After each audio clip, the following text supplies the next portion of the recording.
Suicide করব, কিন্তু পরে ভাবলাম যে সুইসাইড করলে লাভ কি? আমি তো এই জীবনেও শান্তি পাইনি, পরকালেও শান্তি পাবো না। তার চেয়ে বরং যুদ্ধ করি। আমি অনেক কষ্ট করে একটা জব ম্যানেজ করি একটা রেস্টুরেন্টে, আর একটা মহিলা হোস্টেলে থাকি। আমি অনার্সটা নাইট শিফটে শুরু করি। আমি এইভাবে কোনো মতে আর কি চলছি কষ্ট করে। রামিম, সেদিন আমি আমার জন্য তোমার কাছে টাকা চাইনি, আমি টাকা চেয়েছিলাম সাইদের জন্য। ও নেশার টাকার জন্য আমাকে অনেক প্রেশার দিচ্ছিল, বলেছিল যে হোস্টেলে চলে আসবে। আমি কি করব কিছু ভাবতে না পেরে আমি তোমার কাছে টাকা চেয়েছি। আমি এক্সট্রিমলি সরি। তুমি ওনাকে ডিভোর্স দিচ্ছ না কেন? আমি চাইলেই ওকে ডিভোর্স দিতে পারবো না।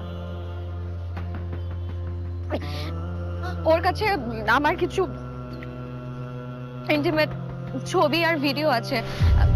আমি যখনই বলি যে আমি ওকে ডিভোর্স দিব, ও আমাকে ছেড়ে দেয় যে ছবিগুলো ভাইরাল করে দিবে। কি বলছো তুমি এগুলো? রামিম, আমি না আসলে হচ্ছে ওই রূপকথা রাজকন্যার মতন, যার প্রাণ ভ্রমরটা রাক্ষসের কাছে রয়ে গেছে।